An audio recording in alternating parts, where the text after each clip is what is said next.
안 사신 지 꽤 오래됐나 보네요. 네, 1년 넘은 걸로 알고 있는데 열렸습니다. 저도. 저건 누수 아닙니까? 이게 조금 아쉽네요. 유리가 깨져 있는데 공과금이 많이 물려 있다고 하시잖아요. 네네네. 여기 공과금이 얼마 정도 물려 있어요? 한 300만 원 정도? 그러니까 예, 반갑습니다. 네이말입니다. 오늘 이렇게 대전에는 어떤 일로 오셨나요? 오늘 이 뒤에 물건 보시면 요거 제가 낙찰받았습니다. 4월 30일 날에요. 얼마 안 됐네요. 네, 바로 며칠 전이죠. 지금 오늘이 며칠이죠? 5월 4일. 예, 딱 5일 지났네요. 축하드립니다. 감사합니다.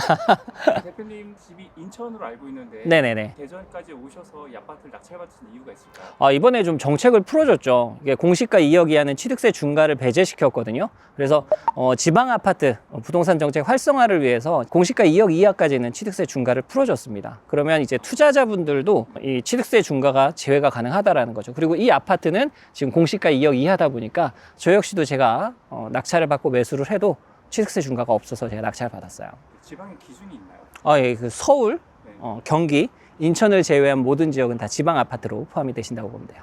이 아파트는 얼마에 낙찰받으십니까? 이 아파트가 감정가 2억 3천만 원에서 1회 유찰돼서 최저가 1억 6,100만 원, 그리고 제가 낙찰받은 낙찰 가격은 1억 7,658만 6,100원에 낙찰을 받았고요. 2등이 1억 7,600만 원 쓰셨거든요. 58만 원 정도 차이가 납니다. 100만 원 미만 차이로 낙찰받는 게 그렇게 쉬운 일은 아니잖아요. 제가 낙찰반 같은 것들을 운영을 하거든요. 우리 수강생분들에 대한 이런 입찰가 산정이라든가 저 나름대로 이런 시세 같은 것들을 꾸준히 트래킹을 해요. 네. 그래서 그런 입찰가 산정에 있어서는 꽤나 자신이 있습니다. 이 아파트를 제가 낙찰받았던 이유는 이게 지금 전용 면적이 59제곱미터예요. 그래서 23평형 아파트입니다. 일단은 이 아파트가 동향이긴 하지만 전면동에 13층 물건입니다.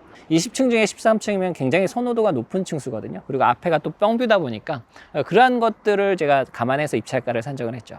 그리고 여기 바로 앞에는 건양대병원이라고 있어요. 그래서 대전 내에서는 굉장히 큰 병원이거든요. 그러다 보니까 이제 여기에 계신 분들에 대한 이 주거 만족도라든가 입지라든가 그리고 교통도 굉장히 좋아요. 대전 전철 2호선이 또 이쪽 앞으로 지나갑니다. 그래서 그러한 호재 같은 것들도 어느 정도 제가 반영을 했고요. 전체적으로 학교도 굉장히 근처에 있고 중학교와 초등학교가, 그래서 사람들에 대한 이 주거 만족도라든가 선호도 이러한 것들이 높다 보니까 나름 거래량도 어느 정도 받쳐줘서요. 나름 입지는 괜찮다 이렇게 말씀드리고 싶어요.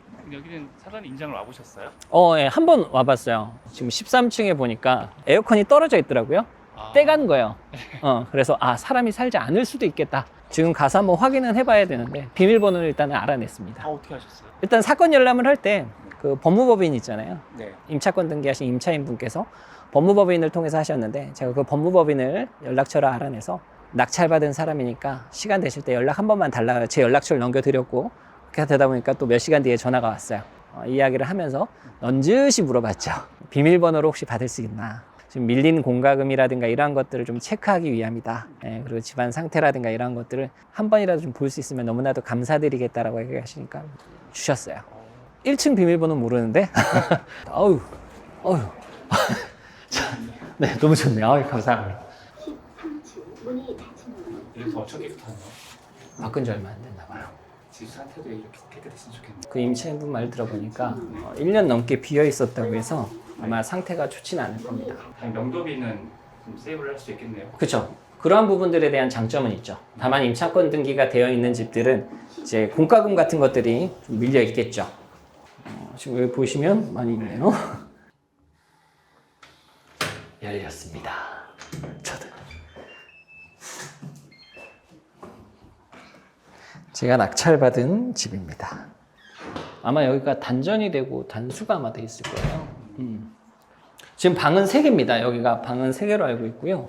지금 여기가 안방 같고요. 베란다에 있는 거 보니까. 그리고 여기가 작은 방. 네. 그냥 뭐 상태는 무난하네요. 바닥은 괜찮은데.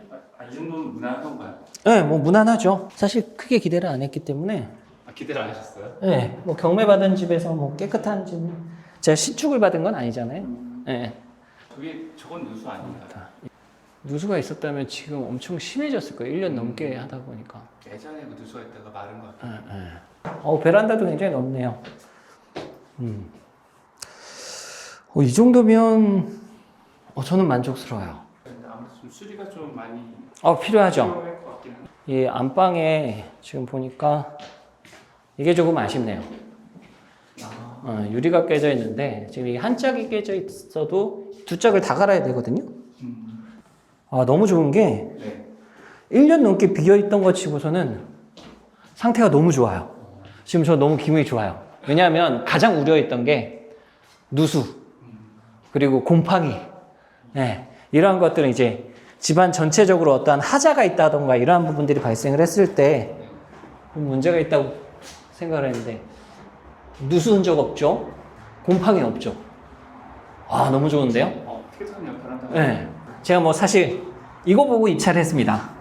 저 앞에 대학병원이죠. 네네네. 저게 지금 건양대학교 병원이고요. 그럼 지금 대략적으로 오셨을 때 인테리어 어디 하실 거예요?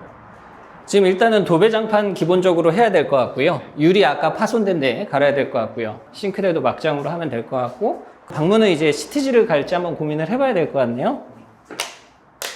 그리고 화장실 공사, 이제 이런 것까지만 해서 저도 투자 목적이다 보니까 제가 여기에 큰 돈을 들일 수는 없고요. 최소한의 금액으로 해서 최대한 깔끔하게 만들어서 매도를 할 예정입니다. 얼마 정도? 인테리어는 보통 23평 정도면 네. 저는 한 1,000만 원 이내면 그래도 깔끔하게 만들 수 있을 것 같거든요. 보통 뭐 사람들이 굉장히 많은 금액이 들어간다고 하지만 이게 또 발품을 또 잘 팔고 나름 또 좀 저렴하게 판매하는 곳들을 몇 군데 알고 있으면 경매하는데 훨씬 더 유리하긴 합니다. 아까 말씀하신 것처럼 지방주택이 지금 공시지가 2억 미만은 실세 중과가 좀 제외됐잖아요. 네네네. 그런 의미는 지방에 있는 아파트의 부동산 경기가 좀 안 좋다고. 맞아요. 안 좋기 때문에. 낙찰을 받았지만 좀 엑시트하기 좀 어렵지 않을까라는 생각이 들었거든요. 부동산이 좀 안 좋지 않냐? 안 좋기 때문에 맞아요. 안 좋기 때문에 이제 취득세 중과가 배제가 된 거고, 그래서 저는 아파트를 했던 이유도 여기가 지금 대단지 아파트예요.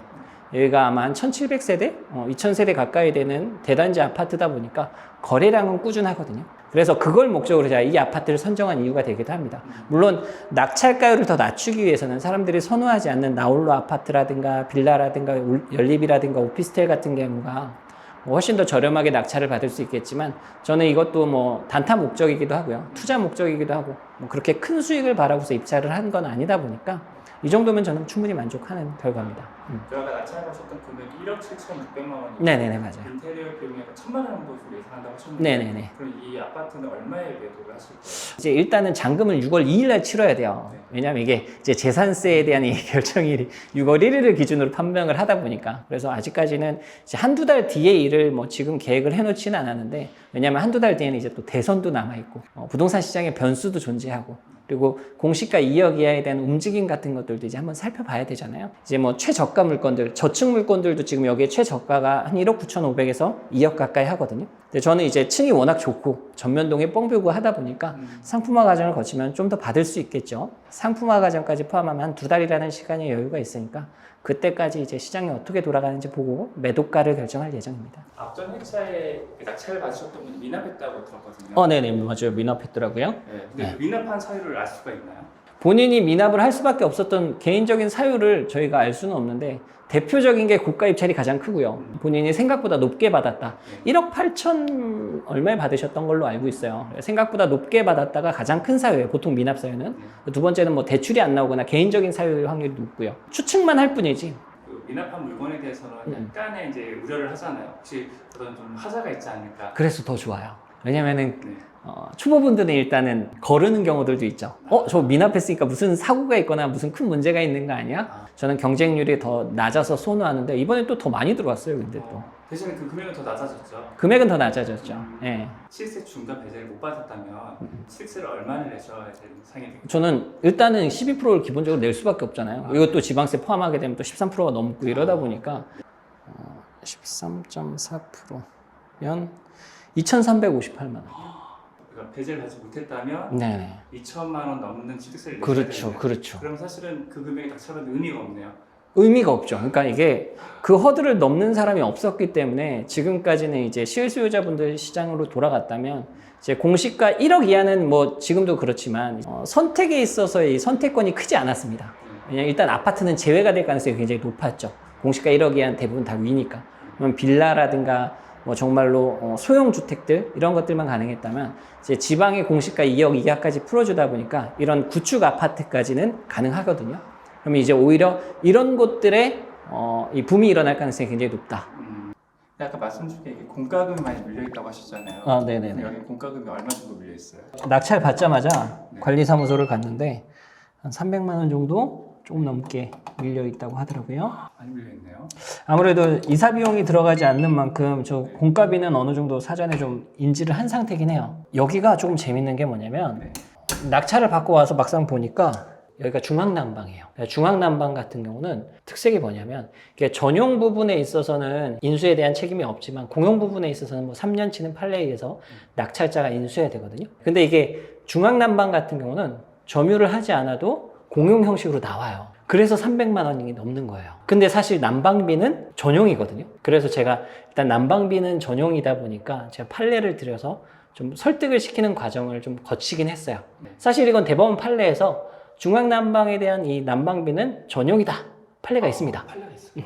그렇기 때문에 이 설득의 과정만 잘 거치면 미납된 관리비 연체를 빼고 공용 관리비 싹 빼면 그래도 한 100만 원 정도는 어느 정도 좀 빠지지 않을까 싶습니다. 낙찰된지 보고 나오니까 좀 어떠신 것 같아요? 일단 기분 좋죠. 전체적으로 좀 순조롭게 돌아가고 있다.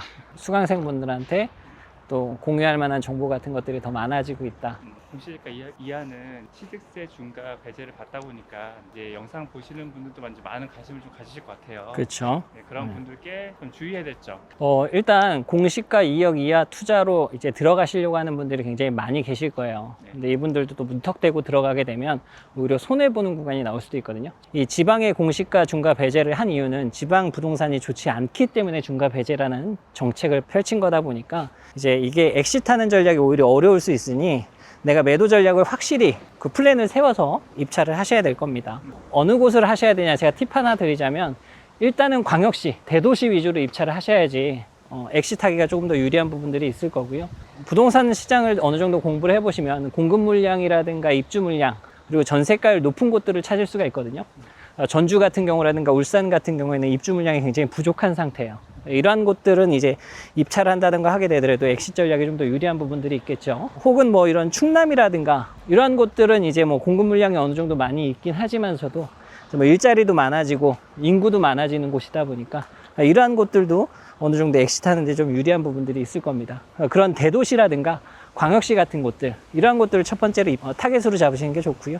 자, 그리고 두 번째는요, 입주 물량과 공급 물량이 낮은 곳으로 가라. 이러한 곳들은 아무래도 여러분들이 경매로 낮게 낙찰 받는 만큼 매매 수요가 살아있어요. 그러면 수익이 훨씬 더 높을 가능성이 높다라는 거죠. 그리고 매도 전략에 있어서도 훨씬 더 용이하다라는 겁니다.